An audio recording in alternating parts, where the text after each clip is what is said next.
नमस्कार. संकष्टी चतुर्थी हा दिवस गणपती बाप्पांचा अत्यंत प्रिय दिवस आहे आणि या दिवशी केलेली छोटीशी पूजा देखील खूप मोठं फळ देतं असं मानलं जातं. खूप लोकांच्या आयुष्यात अडथळे येतात, कामे अडकतात, पण एक सुपारीच्या उपायामुळे अनेकांना याचा फरक जाणवला आहे. आजच्या या व्हिडिओमध्ये तुम्हाला असा एक उपाय सांगणार आहे ज्यामुळे आयुष्यातील अडथळे कमी होतील आणि घरामध्ये सुख समृद्धी येईल. संकष्टी चतुर्थी हा दिवस गणपती बाप्पांचा अत्यंत प्रिय दिवस आहे आणि या दिवशी उपवास, पूजा आणि जप केल्याने जीवनातील अडथळे कमी होतात. गणपती बाप्पा हे विघ्नहर्ता आहेत, म्हणजे अडथळे दूर करणारे देव. असं म्हटलं जातं की एका भक्ताने फक्त श्रद्धेने गणपतीची पूजा केली आणि त्याची अडकलेली कामे काही दिवसात पूर्ण झाली. आजच्या या व्हिडिओमध्ये आपण सुपारीचा अत्यंत प्रभावी उपाय पाहणार आहोत. हिंदू धर्मात सुपारीला खूप महत्त्व आहे. ती शुभ आणि स्थैर्य याचं प्रतीक मानली जाते, म्हणून प्रत्येक पूजेत सुपारी वापरली जाते. सुपारी म्हणजे ऊर्जा साठवण्याचं माध्यम आहे आणि योग्य पद्धतीने वापरली तर ती सकारात्मक ऊर्जा वाढवते. आता आपण मुख्य उपाय पाहूया आणि तो लक्ष देऊन ऐका. हा उपाय आपल्याला संकष्टी चतुर्थीच्या दिवशी करायचा आहे. यासाठी आपल्याला सकाळी लवकर उठून स्नान करायचं आहे, स्वच्छ कपडे घालायचे आहेत. त्यानंतर आपल्या देवघरातील देवांची विधिवत पूजा करून घ्यायची आहे आणि त्यानंतर आपल्याला हा प्रभावी उपाय करायचा आहे. तर हा उपाय करण्यासाठी आपल्याला एक पूर्ण स्वच्छ सुपारी घ्यायची आहे. तुटलेली किंवा खराब सुपारी आपल्याला यासाठी वापरायची नाही. पूर्ण स्वच्छ सुपारी आपल्याला या उपायासाठी वापरायची आहे. आपल्या देवघरामध्ये गणपती बाप्पांची मूर्ती असेल तर त्या गणपती बाप्पांच्या मूर्तीसमोर आपल्याला ती सुपारी ठेवायची आहे.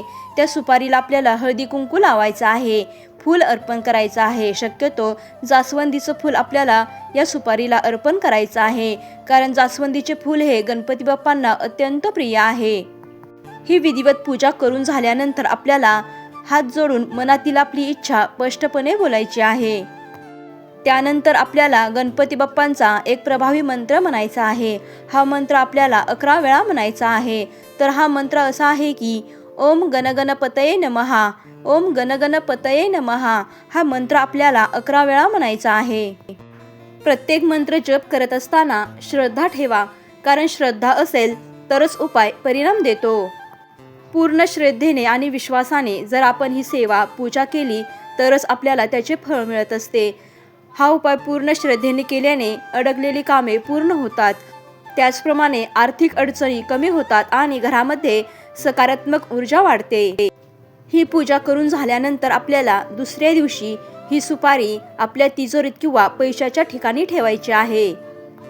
बघा, आपण सुपारीचा हा प्रभावी उपाय पूर्ण श्रद्धेने करतो, परंतु आपल्याला हवे तसे फळ मिळत नाही. मग आपण म्हणतो मी एवढा प्रभावी उपाय केला परंतु मला त्याचे फळ मिळाले नाही. परंतु आपण काही चुका करत असतो आणि या चुकामुळे आपल्याला त्याचे परिणाम दिसत नाहीत.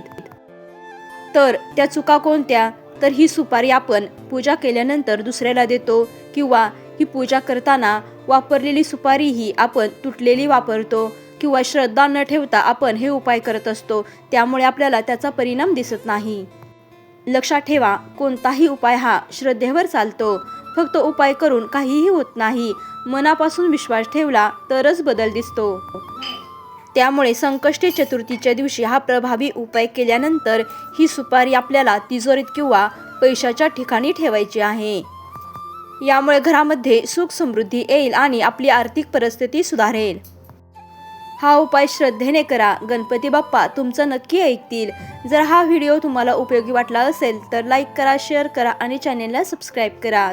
तुम्हीही गणपती बाप्पांचे भक्त असाल तर कमेंटमध्ये गणपती बाप्पा मोरया नक्की लिहा. धन्यवाद.